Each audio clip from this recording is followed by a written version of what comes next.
Well, hey there, guys and gals. Sorry for being a minute or two late. I've been trying to put the kibosh on the raging granddaughter. She's been screaming and shrieking in the background. Anyway, we'll get started here in just a minute. As always, I like to kind of delay a little bit at the very beginning of these streams. That way, more people have a chance to get on and actually see the stream from the beginning of the subject. Today, as you've noticed by the alert that went out or the title, wherever you're watching this, be it on Odyssey, Float, or YouTube, we're going to talk about cryptocurrency. And I'm going to address something that I've basically kept my mouth shut with up till now, because I don't ever get reactionary when people start talking about a bill. A bill. There's a bill. There's a thing in the bill. No, I don't. Like, you got to chill out until the bill starts to make progress to see if the thing is going to remain unchanged, which usually when people are shrieking and freaking out and spewing FUD, it doesn't. It doesn't stay in there that way. And we'll cover that in just a moment. We got like 23 people on board now. We got 3 over on Odyssey. Hey, guys on Odyssey. We got 15 on Float. Hello, Float. Glad to see you guys there. Remember, I will check occasionally when you see me looking over here. This is me checking the Float and Odyssey people, because StreamYard doesn't consolidate the comments in only from YouTube and Facebook, which I refuse to use. So I have to check over here. You guys on Odyssey are always incredibly quiet. Very few things come in. You guys on Float, anybody checking in there today? We got Left Seat Life. Checking in on Float. Looks like the only person that's commented today so far. I kind of dig the Float comment stream. I'm really stalling out. I kind of dig the Float comment stream, though, in that it's the same place every time. The link never changes, and all the chat for all time is there. And if you guys think about this, my live stream for you on Float is kind of like a little private chat room, because you guys can go in there and talk to each other anytime. Even if I'm not live streaming. Not as much fun, but all right. Enough delay. Let's go ahead and get ready to get the recorder for the podcast side of this going. And we'll do a test 1, 2. All right, we're good on that. And let's kick this off. Well, hi, folks. Jack Spirko here with Miyagi Mornings, episode 149. And this is going to be a good one. I started getting a lot of deep concern from people in the crypto space. Again, forgive the haircut, those on the live stream, or forgive the lack of a haircut. I didn't get a haircut during my bout with the COVIDs, and didn't want to infect the people doing the haircutting. So I am ready to get that done sometime this week and maybe look a little better for you. Anyway, since this infrastructure monstrosity nonsense came out, and remember, no matter what I say that might mitigate a thing or say it's not as bad as you think, I hate all regulation coming from the state. I don't think we need another law about anything at this point. We have more laws than people can possibly keep track of. There's no need for any new laws on anything at all, period. So nothing I'm saying is pro-state or pro-law. It's just pro-reality. So in this infrastructure bill, which is like trillions of dollars and only like 500 million for actual infrastructure, you know, my roads, my bridges and stuff like that. There's a lot of bullshit. And one of the things that's in there is some crypto regulations, because of course a crypto regulation belongs in an infrastructure bill. Sure it does. And the way it was written initially was very broad. And so basically it said if you're engaging as a broker in cryptocurrency, which means you're facilitating and acting as a counterparty in transactions, that, well, you have to do KYC with everybody that touches your thing. The problem with that is they weren't real specific about what that meant. So you would start to say, well, what if you are a wallet provider? Does that make you a broker? You know, if you're Jax or if you're Exodus or whatever, and you're not, you know, right now those guys have KYC if you want to use their exchange features. But if you don't, then you just use the wallet. Like, is a Lightning node operator a broker? So they came back with some new language that basically said, no, those people are not brokers. A broker is a broker. We all know what a broker is, but here, let us define broker for the purpose of this. And in that, the new regulations in this bill really are the existing regulations. Right now, if you act as a broker, you already really need to do KYC. There's a few people in some little loopholes in the U.S. that if you're not changing dollars into crypto and you're under a certain amount of transactions and withdrawals per day, they fall in this little hole, and it may close that hole. Most people doing that already are not operating in the United States as it is because they're smart. So it's a whole bunch of nothing at this point. It does show that they continuously want to come in and mess around with our crypto and our ability to freely transact in crypto. But as you see, the title of this is that the government keeps making crypto stronger, and then in parentheses, unintentionally. It's not their goal to make crypto stronger, but literally everything they do makes crypto stronger. If they do nothing at this point, it makes crypto stronger because they don't impede it, and it's in a natural growth cycle, and it's in a natural adoption cycle. So it gets stronger. If they attempt to impede it, then you're talking about tens of thousands of people, dozens of credible projects. I think Bitcoin is the project, the most important one, the one everybody should own. And I think that there are thousands of altcoins, and most of them are fundamentally worthless, but there's a lot of good ones too. You know, it's a minority, but it's still a lot. And when you add that up, you have, again, tens of thousands of really smart people constantly dropping code and coming up with new solutions. So I'm going to switch gears for a second, and I'm going to tell you the story way, way back when, before any of you knew who I was. Well, very few. There's a few people that actually have followed me from my old life into TSP and have been around that long, more than 13 years now. But at one time, Jack Spirko was evil in the world of search engine marketing. And I mean really evil. I mean, I was, under every definition of the word, a black hat search engine optimization expert. And I went out and I did things that did this. I'm giving double middle fingers to Google on a daily basis and dared them to do anything about it, which eventually they did. But until they did, I made a lot of money. Here's just one example. I used to sell long-distance phone service when people actually cared about long-distance phone service. So we're back in the 90s now. And I realized that people searched for phone service, whether they needed to or not, local and long distance, and cell phones and pagers and everything like that, based on where they lived, remote internet access, etc. And that would be by country, but people would say like local phone service or long-distance phone service for Chicago, Illinois. So I took the entire postal database and downloaded it into my own flat database, a SQL database. So then I could put a variable using some I wasn't a great programmer, but I knew how to do some basic stuff, like how to call from a database with PHP code. So then I could write a thing that says, if you're looking for local phone service, insert here. And insert here would pull Chicago, Illinois, Aberdeen, Maryland, Jacksonville, Florida. You get it? Like 55,000 locations out of the postal database, and then auto-generate a page for every single freaking city and state combination in the country. The problem with that would be that Google would immediately look at it and go, these are 55,000 identical pages with one variable, and therefore they'd lump you in, even back then, to duplicate content filtering, and they would throw out your entire site.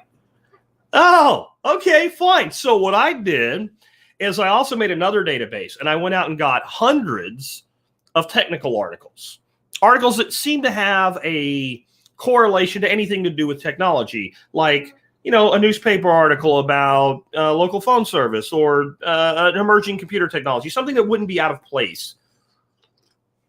The verbiage would be enough in sync with the concept of phone service that it would seem relevant to the algorithms of the day. And I took all of them and broke them down to, let's say, 60-word snippets.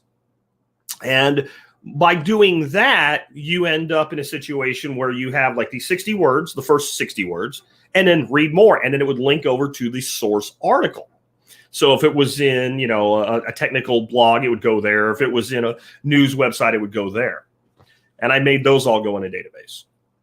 And then on every page, I took the content that was optimized for the search engine. Don't worry, this is going to all make sense here in a second as to how this applies to crypto. I had this text, and then I knew the total word count if you put in 460 word snippets. That's 240 words plus how many words here. And then back then, if you wanted your keyword density at 1.33%. So I'd make sure that, Chicago local phone service was in there a certain amount of times, and then all the pages had this number of words, and then they were balanced by this number of this dynamic content, and that would always be 1.33%. So what happened was, if you went and I had like dozens of these sites on different servers and for different services, like, again, pagers, cell phones, local phone service, long distance phone service, stuff like that, remote internet access. I did the same thing with every country in the world for people that traveled, calling cards. I did it for every country in the world. And so if you searched for any of that, like some of the results on the first page of Google and the other search engines, like Ask Jeeves back, that's how old this shit is, would be me. And then I started running their own advertising on their own pages. So if you didn't buy from me and I didn't make money that way, I made money moving the traffic around in between my own sites. And this is evil. Okay? This is evil. This was an exploit of the flawed technology. If you try to do anything I just told you today, it will not work. Google will spot this almost instantaneously and delist and duplicate filter content, that stuff. It worked for about 6 years. And in those 6 years, I made lots of money doing this. And when they changed and got better, I changed and got better. And I became really, really good at the fundamentals of search marketing by doing all this. And that's part of how TSP became so successful when I launched my podcast in 2008. I didn't black hat TSP, but I did optimize TSP. Makes sense? And I knew all the shit that would work and not get penalized because I'd been doing it for so many years. But people like me, the evil bastard black hat SEO people, we're why Google's algorithm is so good today. Now, I know they do a lot of nefarious shit. They filter conservative. I'm not talking about that. I'm talking about the basics. If you want to find something, as much as I hate Google, there's times when I swap off of DuckDuckGo or Presearch or whatever because I just can't find what I'm looking for, but I throw it in Google and bam, I have it. How did Google get that good? Eventually, they stopped hiring freaking interns for minimum wage to do what they called, no shit, they called it hand jobbing, right? Because what they would do is they would find sites like mine and they couldn't fix their algorithm. So they'd go in and they'd hand job the site out. Now, like I said, I could spin these sites out over and over again. Once you had everything set up, you could just basically deploy it on a new domain. So I'd be constantly deploying new versions of these sites with updates, and they would constantly be hand jobbing them out. Somebody would find, I recognize what this is. And eventually they developed a technology that they didn't have to pay that intern to do anything. They actually fixed the hole in their own algorithm. And that was like an arms race of technology. Well, that was me, little old me, against a corporate giant in Google. And it took them 6-7 years to do it. Okay, now, you think the United States government is as competent as the coders at Google? Do you really? And it's not just little old me. And see, the thing was, people like me, we shared our information with other people, and everybody was playing the same game. There were tons of people doing this. I'm not the creator of this. I learned how to do it with PHP because it was easier than Cold Fusion. The guy that taught me used Cold Fusion, but it did the same thing, right? And again, it worked for 6-7 years against Google. Now, imagine that you have millions of me's, everybody taking different approaches, using decentralized instead of centralized technology, and your enemy, your foe, the one trying to actually stop this movement, which is cryptocurrency as a whole, Bitcoin as the core. And all of us are using these different advancements, technologies, blockchains, DAOs, all these different ways of combating them. See, so once you get into that place, the more they do, right, they become the agitator, and then the blockchain technologies, the crypto technologies, etc., become the adaptogen. They're the ones that, so now all of a sudden you have thousands and thousands of really smart coders, way smarter than me, going, oh, I see what you did there. Here's what we're going to do in response. And so the more aggressive they become, the more rapidly the code, think of it like a virus mutating to adapt around the defenses of the system. And we have to stop having this hyper competent view of government. Government is incompetent. Government is inefficient. Government is needlessly bureaucratic. Government is inherently weak at adaptation. Look how long they've been trying to get anything meaningful done, and they're kind of right back to where they started. Basically, almost all of the regulations around crypto in the United States right now are all just interpretation of existing regulation and how it applies to things like commodities and assets and things like that. Right. So like even this new thing is really just more of the old thing with some clarification. Again, I'm not saying it's good. I'm saying this is as much as they've been able to do to what is honest to God, public enemy number one to their paradigm.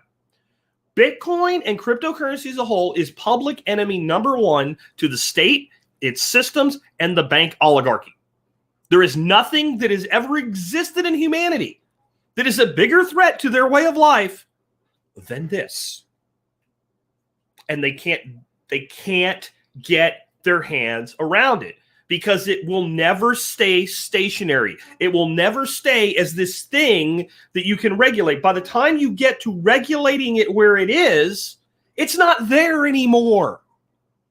It's an impossibility. The government can win any arms race with things, with something physical. If you can build it, hold it, touch it, move it, store it, then the government can beat you because the government has unlimited resources to print and steal money to pay people to build it.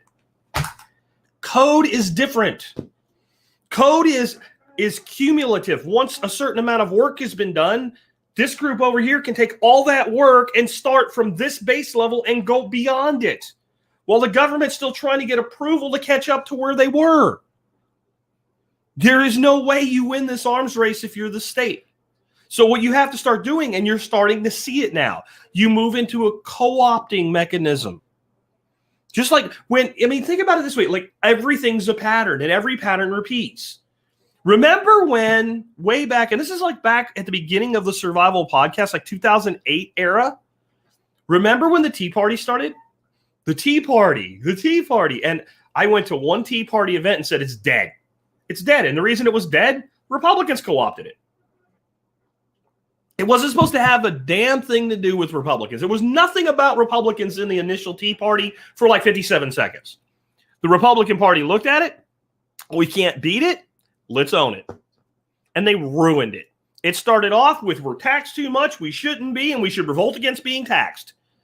And like weeks after it started, I go to a Tea Party event and I listen to some freaking politician sound like a freaking preacher in a church condemning the sin of sodomy, which I'm not really interested in one way or the other. But at that point, it was like, okay, this thing has been co-opted. So that's how all of this works. When you can't beat them, you join them or you co-opt them. And so what you're seeing now is how can we stack the deck to most benefit the billionaire class that funds us in cryptocurrency? And you don't do that by trying to make it go away. You do that by trying to push out as many people from the lower rungs of the caste. See, we have a caste system in the United States. Well, our difference from our caste system and a caste system like in India is our caste system is a lot more fluid.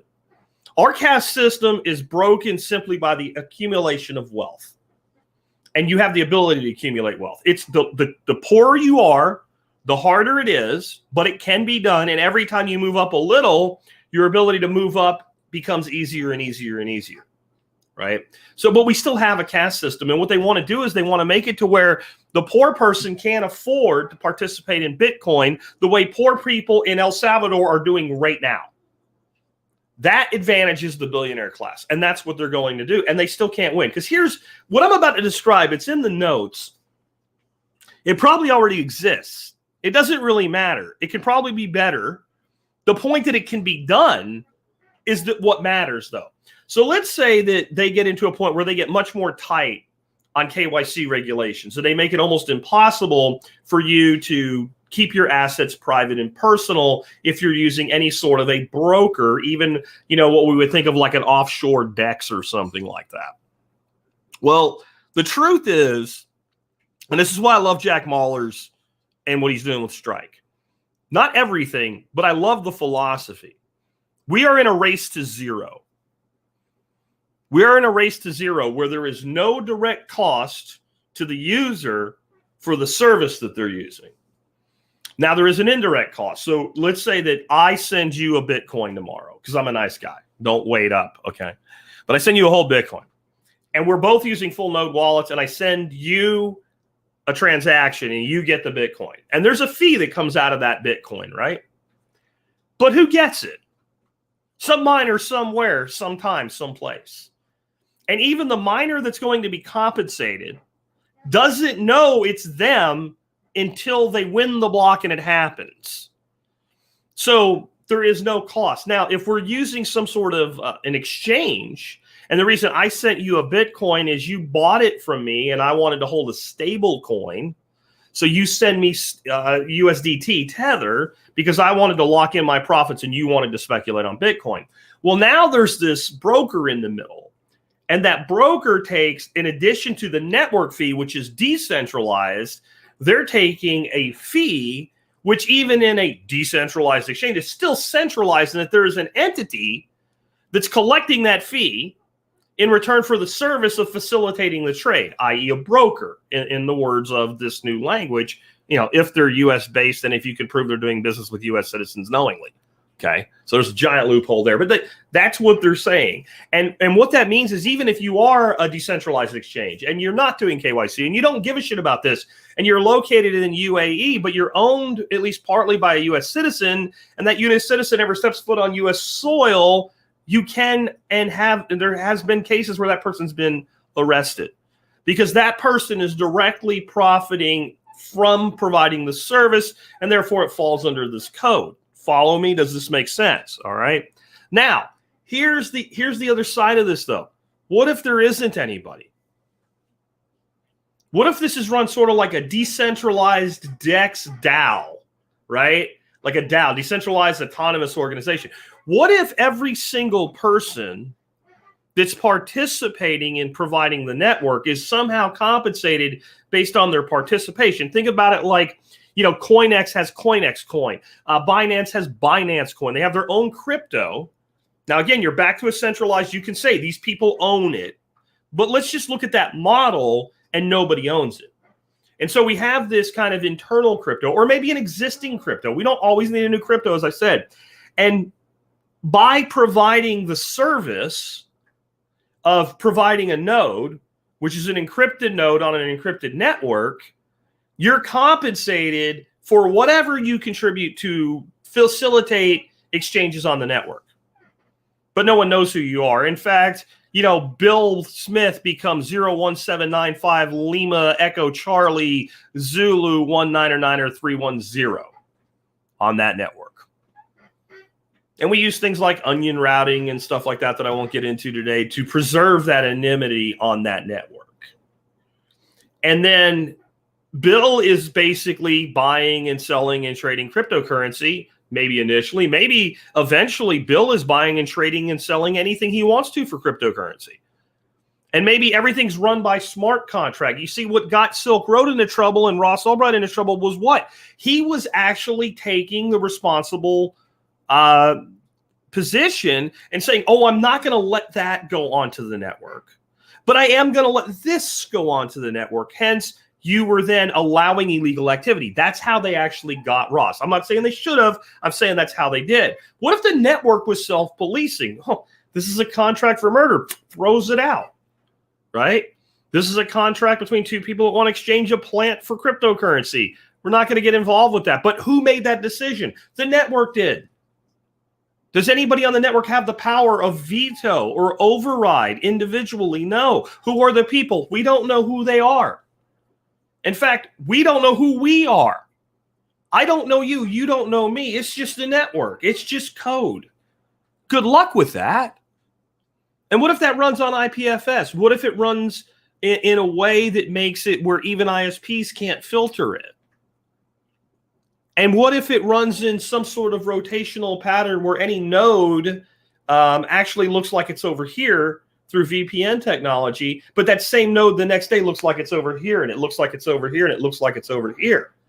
And those resources are only pulled as needed from wherever they're needed at random. See, and I'm not even really that smart. And I'm coming up with this shit, and there's nothing I've spit out today that is beyond the capability of technology that we already have.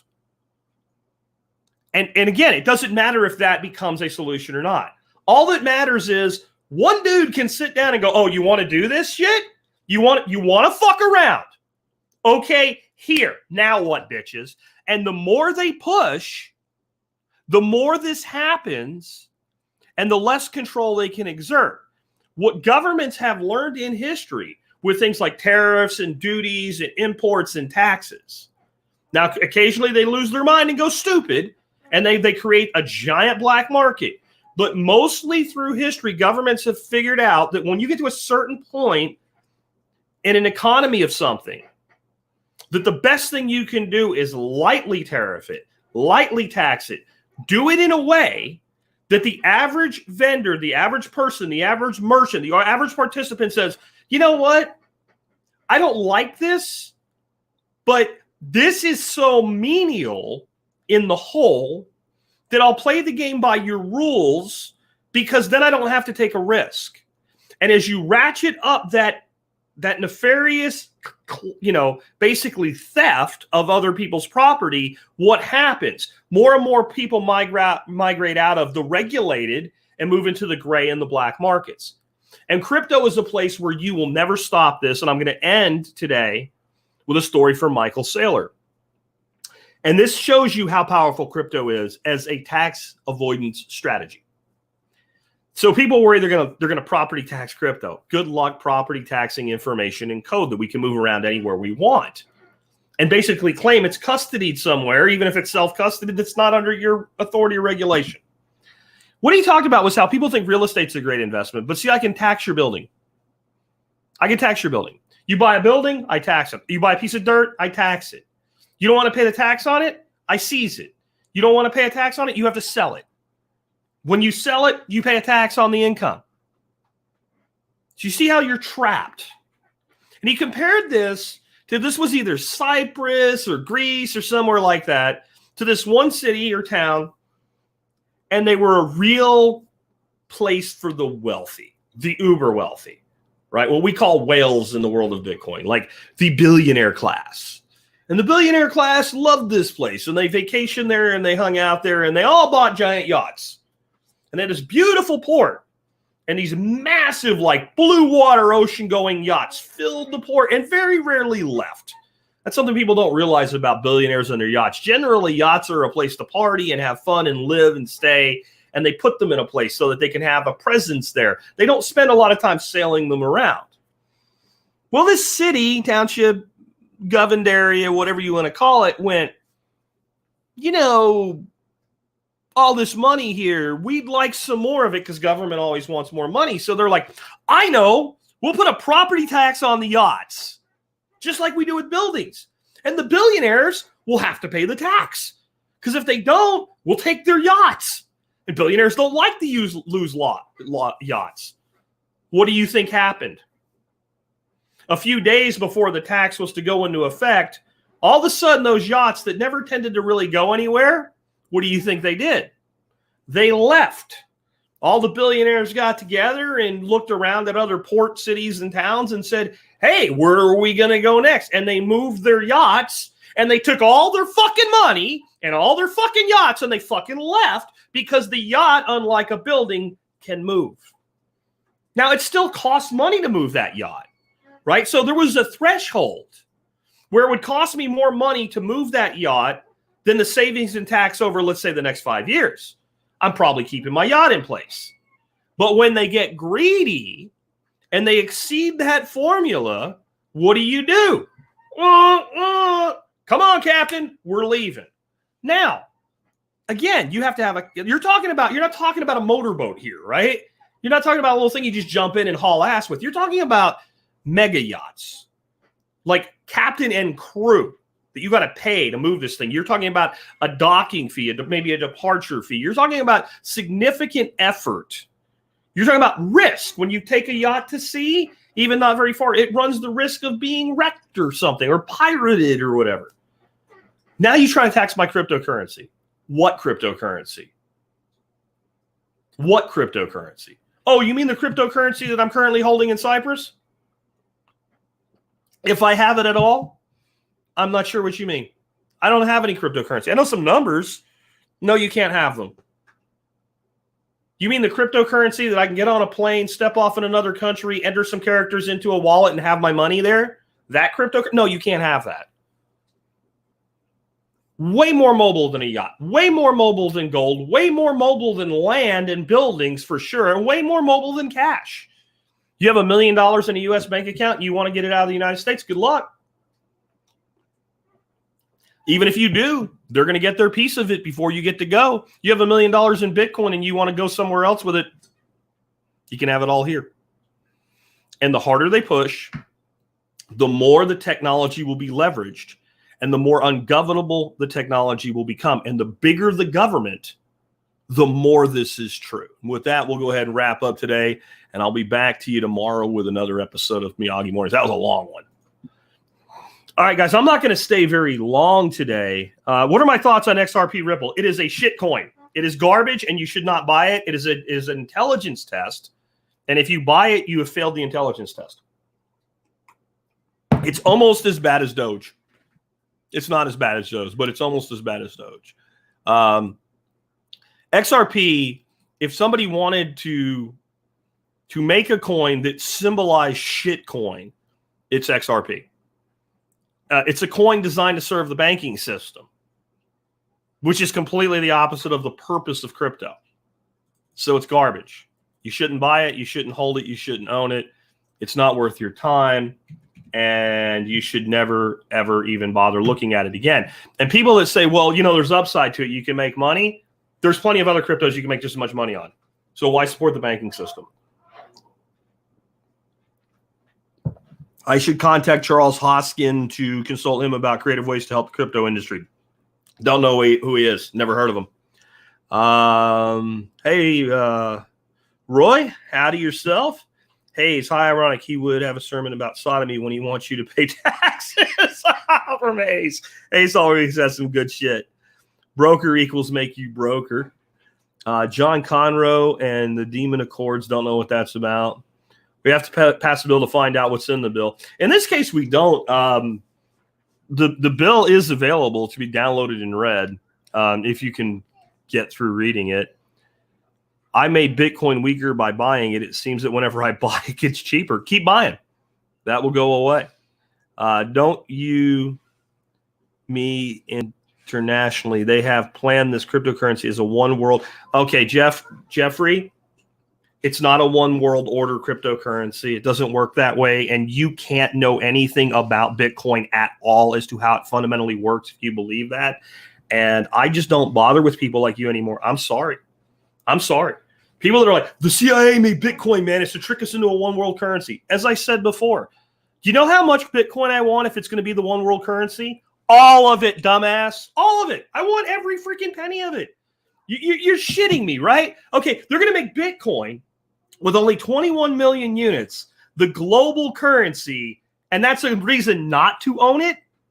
First of all, I think you're wrong, but if you're right, if I thought you were right about that, if I thought the goal was to make something with 21 million units into the required global currency, I would go out right now and I would mortgage my home for every penny I could get out of it, and I would plow every dime of it into Bitcoin because I'm not an idiot. I understand what that would mean. I see, I think there's this, I'm back to, there's a resistance due to bitterness because you didn't listen. That's what all this shit about the New World Order is crypto or whatever. This is all people who were told over and over and over, hey, throw a few $100s at this. Hey, throw a few $1,000s at this. No, I'm going to buy gold. And you know what return gold has over the same term as Bitcoin? 0.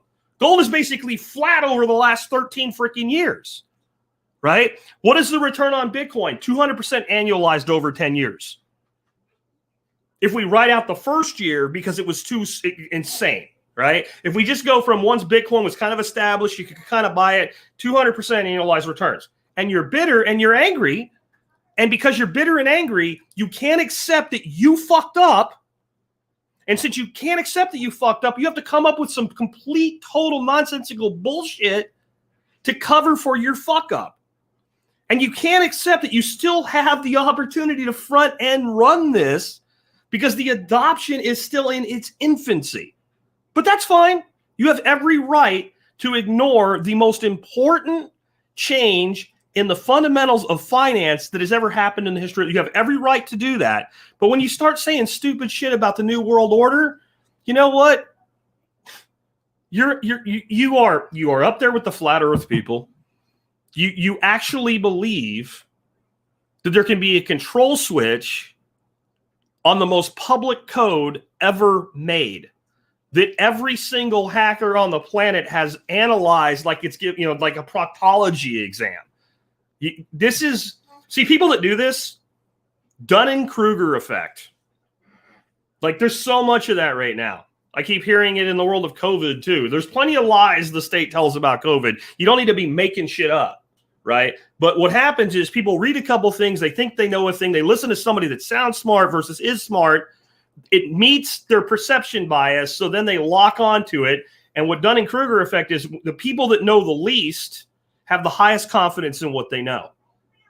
And that's really a rapid ascent. So what happens with Dunning-Kruger is you learn a little bit about a thing, it matches what you want it to be. Boom, I have 100% confidence in what I know. You really don't know shit. If you actually continue your journey, what happens with the chart is it starts to fall. Your confidence actually drops.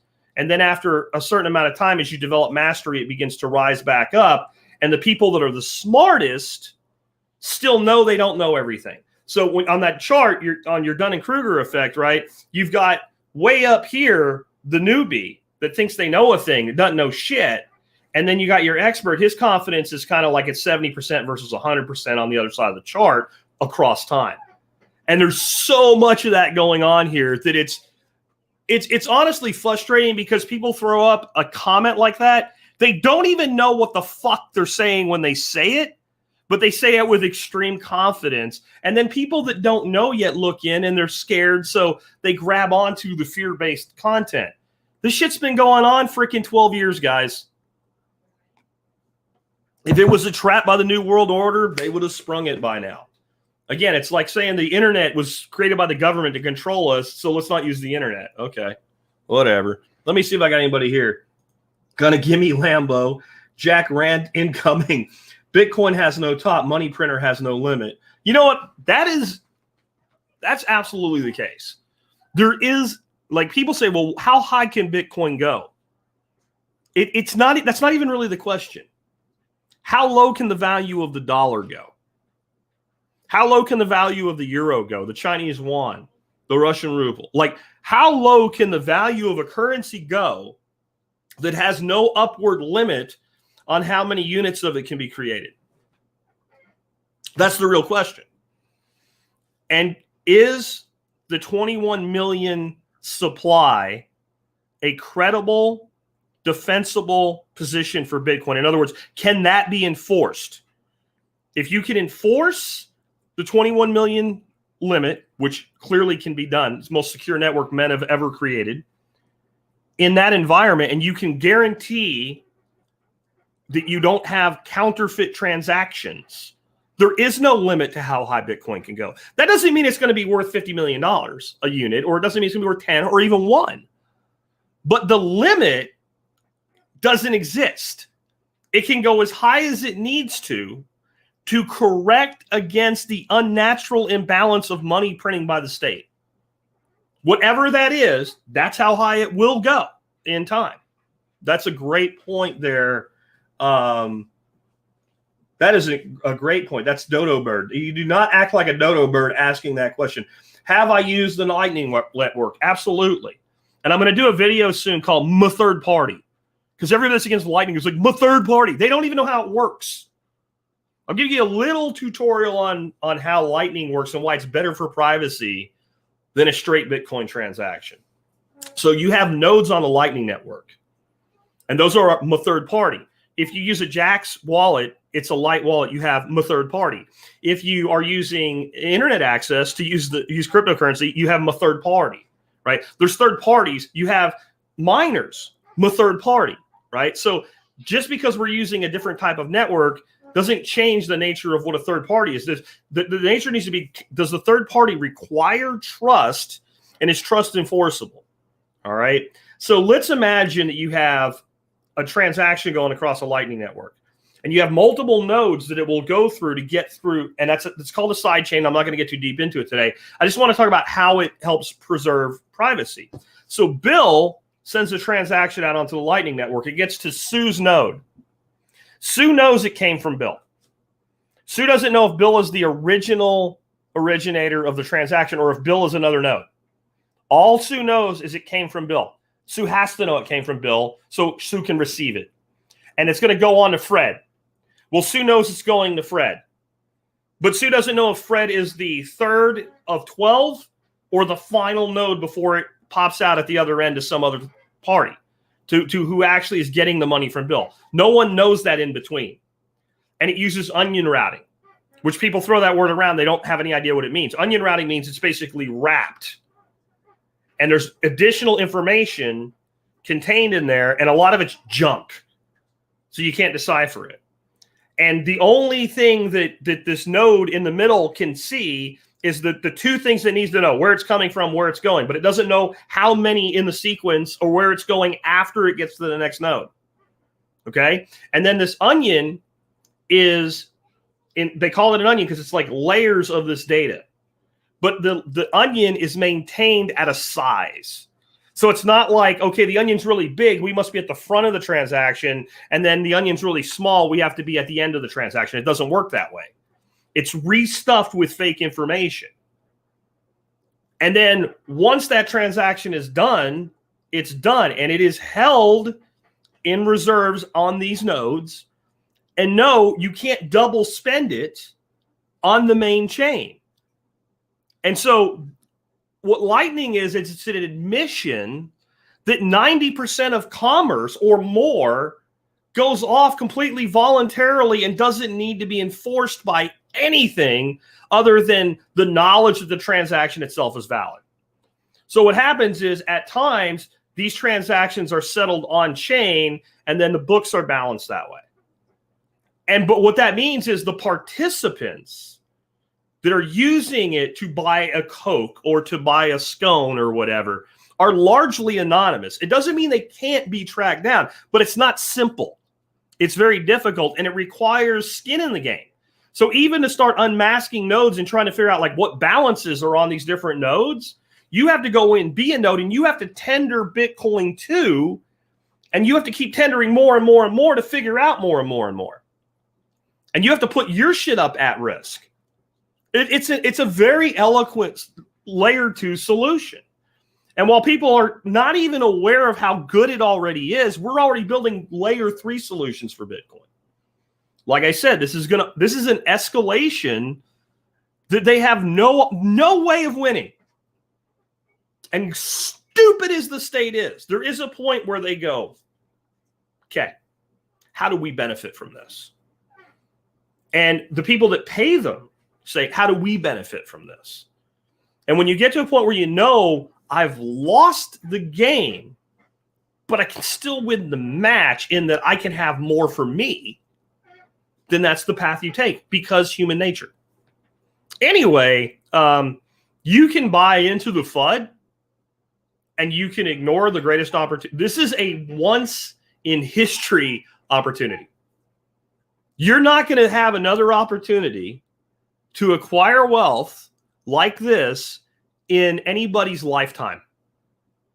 I can confidently say that at this point. You're not. You can ignore it. You can come up with all the reasons it's bad, right? And what you'll find is the longer a person's been in this game, the more immune to your bullshit they become. There is a point where, you know what, I don't even read the Bitcoin obituaries anymore. But if you are new to this and you have FUD in you, you need to go read the Bitcoin obituaries. But just think of those yachts I told you about today. They wanted to tax the yachts. All the people got in their yachts and moved them to a different port. And then they had nothing. That town got decimated economically. The big money players, the power players, the ones all the nightclubs have been built on, etc., left. They went somewhere else. They took their money with them. Up until now, that's been the purview of the billionaire. When we took and we made basically an economic good, that's what Bitcoin is. It's an economic good, portable and ownable by anybody.